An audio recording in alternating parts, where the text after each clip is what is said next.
మీరు మీ నేను కేటీఆర్ గారిని కోరుతా ఉన్నా, ఎందుకంటే పరిశ్రమల శాఖకు సంబంధించి వారు కూడా ఈ శాఖను నిర్వహించారు అధ్యక్ష. లగచర్ల జరిగిన సంఘటన ఎవరు సృష్టించిండ్రు, దేనివల్ల సృష్టించిండ్రు? ఈరోజు ప్రభుత్వం ఒక సంకల్పన చేస్తే అది కూడా ముఖ్యమంత్రి గారి నియోజకవర్గంలో అభివృద్ధి జరగొద్దని ఎవరు ఆలోచన చేసిండ్రు? ఎవరు రైతులను ప్రేరేపణ చేసిండ్రు? రైతులను ప్రేరేపణ చేసి రెచ్చగొట్టి ఒక అధికారిని సంపాలని ఆదేశం ఇచ్చింది ఎవరు? ఈరోజు స్పష్టంగా కూడా తేట తెల్లంగా ఈరోజు ప్రజల మధ్యలో ఉంది అధ్యక్ష. నేను కోరుతా ఉన్నది ఒకటే, నేను మొన్న కూడా మాట్లాడినప్పుడు చెప్పడం జరిగింది అధ్యక్ష. ఈరోజు మేము ఒక ప్రయత్నం చేస్తూ ఉన్నాం అధ్యక్ష, ఒక ఆలోచన, ఒక లక్ష్యం పెట్టుకొని పనిచేస్తూ ఉన్నాం. ఆ లక్ష్య భాగ సాగతంలో తెలంగాణ రైజింగ్ అని పెట్టి ఈరోజు యావత్ ప్రపంచంలోనే ఒక తెలంగాణ మరి మన భారతదేశంలో ప్రధానమైన ముఖ చిత్రంగా నిలబడాలని ఆలోచన చేసి ముందుకు నడుస్తూ ఉంటే అనేక సందర్భాల్లో కోరినాం, అభివృద్ధికి అడ్డు రాకుండి, అడ్డుపుల్ల లేకుండి, రైతులను రెచ్చగొట్టకుండి, రైతులను రెచ్చగొట్టే ప్రయత్నం చేస్తే మీరు మాకు కాదు అన్యాయం చేసేది, రాష్ట్ర ప్రజలకు అన్యాయం చేస్తూ ఉన్నారు, ఆపు చేయండి అంటే కూడా వినలేదు. ఎవరు అధ్యక్ష? ఎవరేసిండ్రు శిక్ష? వారికి సంబంధించిన మాజీ శాసన మండలి సభ్యులకి శిక్ష ఎవరేసిండ్రు అధ్యక్ష? ఇదిగో మేము కాదు, మేము కోరింది అది. ఈరోజు నేను మా కేటీఆర్ గారు నిజంగానే ఒక ప్రోగ్రెసివ్ పొలిటీషియన్ అనుకున్నాం, కానీ లగచర్లకు పోయి మళ్ళా రైతులను రెచ్చగొట్టే ప్రయత్నం చేసిండ్రు. ఇదేంది అధ్యక్ష? ఇంకో దగ్గర ఎక్కడ పరిశ్రమ పెడితే దాన్ని రెచ్చగొట్టే ప్రయత్నం చేస్తూ ఉన్నారు. ఎక్కడ అభివృద్ధి జరగొద్దు కాంగ్రెస్ పార్టీ ప్రభుత్వ హయాంలో అని ఆలోచన చేస్తే ఈరోజు మేము చెప్తా ఉన్నాం అధ్యక్ష, మాకు తెలుసు ఏ ప్రయత్నం చేయాలి, ఏ విధంగా పరిశ్రమలు తీసుకురావాలి, రేపు రాబోయే కాలంలో ఏ విధంగా ఈ రాష్ట్ర అభివృద్ధికి కాంగ్రెస్ పార్టీ చెప్పిన ప్రతి అభివృద్ధి సంక్షేమ పథకానికి అడుగులే విధంగా చేయాలి. ఈరోజు అనేక సందర్భాలు చెప్తా ఉన్నారు, గౌరవ ముఖ్యమంత్రి గారు చెప్పిండ్రు. నేను అడుగుతా ఉన్నా అధ్యక్ష, 15 నెలలు గడిచింది, 15 నెలలు గడిచింది అధ్యక్ష. ఒకటి తర్వాత ఒకటి మేనిఫెస్టోలో పెట్టిన ప్రతి అంశాన్ని ఈరోజు ప్రజలకు ఇచ్చిన వాగ్దానాన్ని నిలబెట్టే ప్రయత్నంలో ఇబ్బంది ఉన్నా కానీ ప్రయత్నం చేస్తాను అధ్యక్ష. మీరు ఎప్పుడైనా ప్రయత్నం చేసిండ్రా? 10 సంవత్సరాల కాలంలో 3 ఎకరాల భూమి అన్నారు ఎస్సీ ఎస్టీ బలహీన వర్గాలకు సంబంధించి ఒక ప్రధానమైన మీరు హామీ ఇచ్చిండ్రు. 2014లో దళితుడిని ముఖ్యమంత్రి చేస్తాను ప్రధానమైన హామీ. మిగతా హామీలు పక్కన పెట్టండి సార్. అది కొన్ని హామీలు ఏ విధంగా ఉంటాయి అధ్యక్ష? ఆ హామీలు అమలు చేసే ప్రక్రియ భాగంలో ప్రభుత్వం ఏర్పడ్డప్పుడు చాలామంది కూడా మంత్రులు చేశారు వారు. అక్కడ ప్రభుత్వం ఏర్పాటైన తర్వాత ఆ హామీలను నిలబెట్టుకోవాలని ఒక ప్రయత్నం చేసినప్పుడు దానికి ఒక పాలసీ విధానం తీసుకురావాల్సి వస్తుంది, దానికి రూల్స్ రెగ్యులేషన్ తీసుకురావాల్సి వస్తుంది, ఆ క్రమంలో నిధులను కూడా సమకూర్చాల్సి వస్తుంది.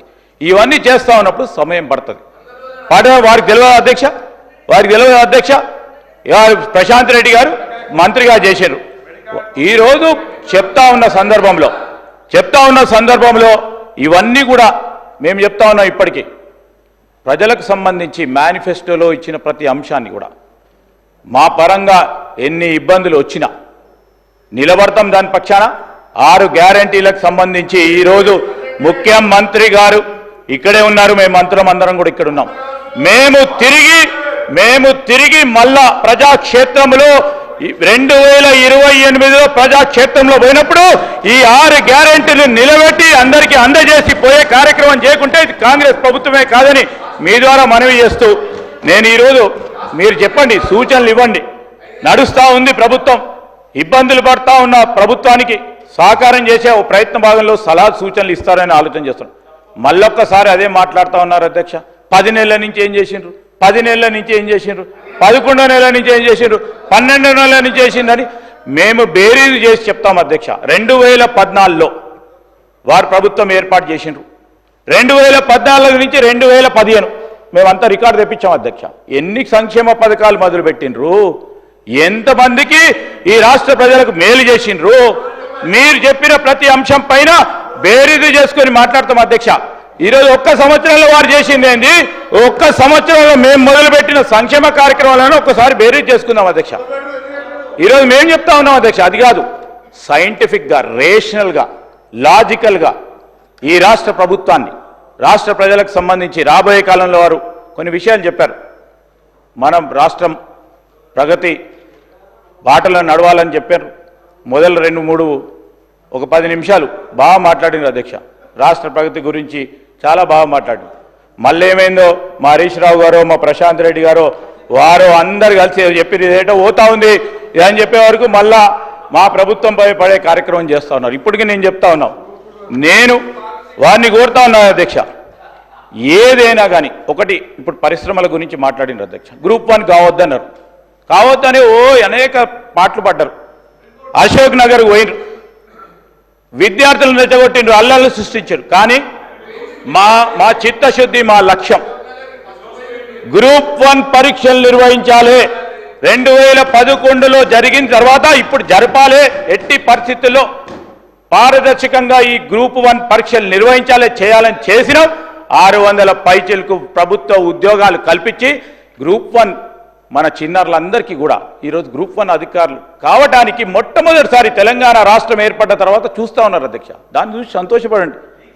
గ్రూప్ 2, గ్రూప్ 4, గ్రూప్ 3కి సంబంధించి అనేక నియామకాలు చేస్తూ ఉన్న సందర్భాలు, డిఎస్సికి సంబంధించి సార్ ఇవన్నీ కూడా చేస్తూ ఉన్నాం. మా బాధ్యత. ఏదో ఏమైనా నువ్వెందుకు చేస్తున్నావు, మా బాధ్యత భాగంగా చేస్తూ ఉన్నాం. మంచి సూచనలు, సలహాలు ఇచ్చే కార్యక్రమం చేయండి.